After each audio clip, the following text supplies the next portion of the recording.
Eu acho que essa ideia, ele fala assim, nossa, ontem foi um episódio muito legal. Foi a primeira vez, uma campanha de Dia das Mães. E aí eu falei, eu sei que ele é ciumento, Dudu. Então ele uma vez falou pra mim, ué, por que tem outra criança se eu sou teu filho? Tá mentindo? Tipo, todo mundo sabe que eu sou seu filho. Aí eu senti que ele queria participar da gravação, mas aí eu falei, Dudu, você vai gravar comigo? Ele, eu vou. Eu falei, Dia das Mães, você não quer? Tudo bem. Não, eu vou, beleza. Aí a caminho, eu tava vendo a internet. Olha só como são as coisas. Aí eu vi a filha da Sabrina Sato falando em inglês. E o Dudu, ele é muito assim, ele faz aula na escola e eu pago aula particular. Aquela coisa, o que eu não tive na infância, eu quero dar, talvez, projeção, que a gente faça errado. Aí eu mostrei um vídeo pra ele, nossa, olha, a filha da Sabrina Sato falando inglês, e ela é bem pequenininha ainda. Ele olhou pra mim, aí ele parou. Aí ele falou, você fez de propósito, né? Eu o quê? E me quebrou. Você fez de propósito só pra tentar jogar pra mim que eu fico parando de falar porque eu tenho vergonha de falar inglês, o que eu sei. Eu falei, eu não fiz isso. Ele, mãe, eu te conheço. Eu tô parecendo minha mãe, Dudu, vamos zerar ele. Finge que não aconteceu. Eu tenho isso na mão. Olha que esperto. Eu fiz aquilo pra, tipo, viu? A menina de 5 anos não tem vergonha de falar inglês e você fica, eu pago o curso, você... Sabe aquela coisa de mãe? E aí eu vi me repetindo, eu me vi na minha mãe. Aí, só que eu pensei, o que eu faço agora? Agora eu confessei o crime. Ai, filho, ele, tá, já entendi, zerou. Vamos fingir que nada aconteceu, mas eu tenho você na minha mão. Essas coisas. Mas ele é sarcástico. Mas ele é sarcástico. Ele é muito sarcástico. E menino, eu acho que tem um pouco mais disso. A menina já ia pegar, ia guardar aquilo pra ela pra sempre. A minha mãe fazia isso comigo e eu guardava aquilo. Pra sempre. Ia ficar no lugar, ia ficar me torturando. Exatamente. Eu ia querer, sei lá, fazer uma peça inteira em inglês só pra minha mãe provar pra mim. É basicamente isso. Mas é a diferença de menino. Mas o Dudu é muito direto. É. O relacionamento, ele é uma criança, ele é um menino de 10 anos comigo e um menino de 10 anos completamente diferente com o pai dele. Completamente diferente. Mas isso é normal. A gente também é assim. A gente tem comportamentos diferentes em lugares diferentes. Você não precisa ter o mesmo comportamento em todos os lugares. Você, dentro da sua empresa, do seu trabalho, você tem um comportamento, com as suas amigas você tem um outro comportamento, com seu filho você tem um outro comportamento. Se você estiver em um ambiente que o seu marido tá, você vai fazer de forma diferente do que se ele não estivesse ali. Isso é normal. Isso faz parte e isso é um aprendizado também. Mas eu acho, não sei se as mães concordam, que muitas vezes o pai fala assim, só porque sua mãe chegou. Tava maravilhoso até você chegar. Ficou aí, tá choramingando porque reclamando que a tua mãe chegou. Em casa funciona assim, entendeu? Então eu acho que também, papais, parem de falar que muda a criança porque ela também internaliza isso.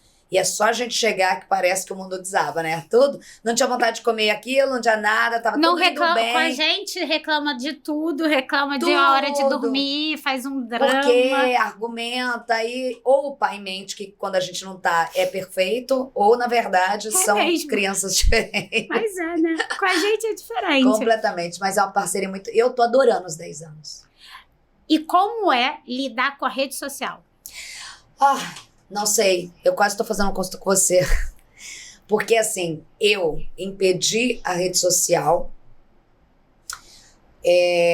até o quanto eu pude. Sim. Assim como meu primeiro desafio foi o videogame.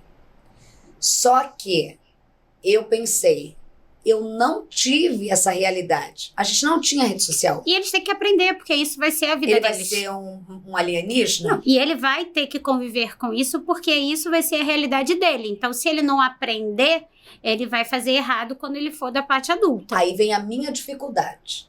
Para uma mãe controladora, como limitar algo que não tem muito controle?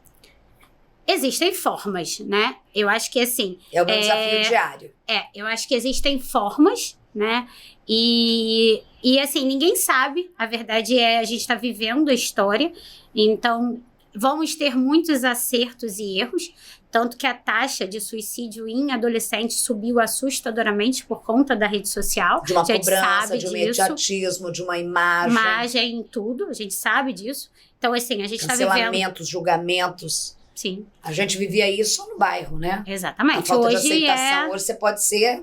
Eu tenho um paciente adolescente que ele virou pra mim uma vez e falou assim, tia Tati, você sabe o que é ser adolescente hoje? Falei, não, que eu queria ouvir o que ela falaria pra mim. Ela virava e falou assim, a besteira que você fazia na sua adolescência, 10 pessoas sabiam. Hoje, a besteira que a gente faz, o mundo pode ficar sabendo. Pois é. Tem um meme que eu mandei para minhas amigas da minha cidade, em que é assim, ainda bem que a gente tem 40, que as besteiras que a gente fez não tá registrado em nuvem nenhuma. Exatamente. Porque todo mundo faz besteira. Exatamente. Só que na idade deles, a besteira pode ganhar uma proporção muito grande. E aí vem o bullying, e aí vem a repercussão. Só que essa geração de 10 anos, ela vai ter uma vantagem sobre a geração hoje adolescente. Por quê? Porque ela está sendo ensinada. Ela está vivendo a rede social desde a infância. Entendendo a rede social, tendo tempo de entender a rede social. Então, também é importante que a gente, como mãe, como educadora, ensine a eles a usar a rede social. Isso ainda é Eu falo muito isso com a Luísa e falo isso muito no consultório com os meus pacientes adolescentes. Eu brinco com eles e falo assim, olha só, realidade de rede social é uma, realidade de vida é outra. A gente só posta em rede social coisa legal. A gente não posta momento triste. E todo mundo tem momento triste. Então, são coisas que a gente vai ter que ensinar para essas crianças sobre como usar a rede social. Eu sei? Não. Porque a gente está vivendo. É. Então, são coisas que Erramos. São coisas que nós estamos aprendendo ao longo da utilização. E eu tenho ainda uma dificuldade maior. Só que eu tenho uma coisa. Ah. A gente tem que ter controle. Então, aí a minha questão vai além. Sim. Além do controle, que é difícil o controle, a gente monitora, né? Sim, a gente tem que monitorar. Eu tenho muita dificuldade, porque o Dudu, além de tudo, é filho de uma figura pública. Sim. E pra ele ainda pesa mais as coisas. Eu acho que eu sofro isso também. Porque o Malbem, eu tenho muito conhecimento. Tanto que a Luísa tem um vídeo que ela posta, que ela diz que quem a minha mãe conhece a cidade inteira. Ela posta isso na rede social a Luísa dela. posta muito. Ela posta isso na rede social dela. E uma vez na Disney, eu virei e falei assim, qual é a coisa mais legal daqui da Disney? Ela virou e falou assim, que ninguém te conhece, ninguém para pra falar com você. E porque as pessoas param pra falar com você também, pedir ajuda, pedir coisa, meu filho isso, minha filha aquilo, você toda hora tá no celular, pra quem vive com a Tati, ela atende as mães o tempo todo. Acho que isso sempre foi para a Luísa um ponto de... Ela sempre teve muitos ciúmes do seu celular. Sim, isso fato. Porque seu celular não para de tocar com mãe e você atendendo as mães. Mas eu tive o primeiro desafio com a rede social do Dudu, dele parar de ler comentários em fotos minhas. Por isso que ele não entrava no Instagram. Porque ele se irritava, porque você não tem controle dos comentários. Então alguém, por uma questão, vai te falar, ai que linda, ele já tem ciúmes, ele é um menino, e a mãe dele, né? Ou vai falar, por causa de questões políticas e momentos políticos, ou por comentários, porque eu sou uma mulher que comenta televisão. Então tudo ele ficava gerando. Aí a gente conversou com ele e falou, olha, isso daí não tem nada a ver. Isso daí é pessoa pública, você tem que saber lidar. Sim. Então você não lê, que é o melhor que faz. Mãe, você lê? Eu falei, eu não. Não vou ler tudo, eu não consigo. Eu leio o que dá pra eu ler, mas o que eu leio, se tem alguém que é hater, o problema é dele, não é meu. Entendeu? Mas agora é o desafio dele com a rede dele. Aí eu deixei ele ter Instagram. Aí ele é apaixonado por futebol. E ele é aqueles que e tudo mais. E o mundo do futebol é um pouco meio, né? Cheio de testosterona, de gíria, de palavrão. Aí foi minha segunda, né? Eu ia te perguntar isso. Como lidar com o palavrão? A Luísa veio essa semana pra mim perguntando quando ela ia poder falar palavrão, porque eu falava. E ela queria saber quando que ela iria poder falar. Amiga, esse assunto em casa já foi há muitos anos, né? Porque o Dudu assiste futebol há muito tempo. No começo era assim, se você estiver assistindo o jogo do teu coração, e isso te faz te libertar de alguma forma, é uma palavra, né? É uma palavra. Querendo ou não, é uma palavra. Sim. A questão é como essa palavra vai surtir efeito de uma criança falando com outras pessoas, que as pessoas sabem que essa palavra não é bonita. No meio social, ela é uma palavra. Igual é meu nome, teu nome, só que ela significa, dentro de uma sociedade, algo feio, filho. Então, se você estiver assistindo o seu jogo, todo mundo fala no Maracanã. Eu falei, então tá bom, todo mundo fala no Maracanã. Então, ligando do colégio, o que a gente faz? Morre, desmaia Pergunta pra Tati, pode atender, diretor? Bom, já desligamos aqui. Tem que colocar, gente. Mãe é assim o tempo todo. E olha, liga do colégio, tem a pediatra na frente. É que vocês não viram, já tá aqui o telefone pra ela resolver, já, né?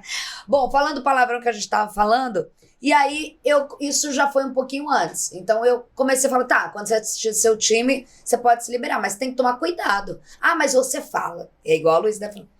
Mas eu sou adulta. E é diferente.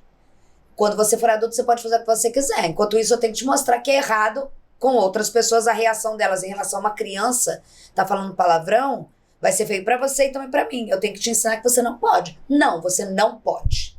A gente tem que saber, esse é o momento que eu falei não. Porém, ele é um adolescente, né? Ele é um puberdoso. Olha, puberdoso, é terrível, parece que é mais velho ainda. Então, pré-púbere. É um pré-adolescente. E aí, amiga, ele vive com os amigos do futebol. Então, aí é uma coisa assim, ele sabe o que é certo, ele sabe o que é errado. Aí, quando ele tá no meio dos meus pais, ele vai saber que ele não vai poder falar. Mas se ele estiver no meio dos amigos dele e ele fala um palavrão, vou ser bem sincera, eu não vou fazer ele passar vergonha de falar, o que você falou, Eduardo?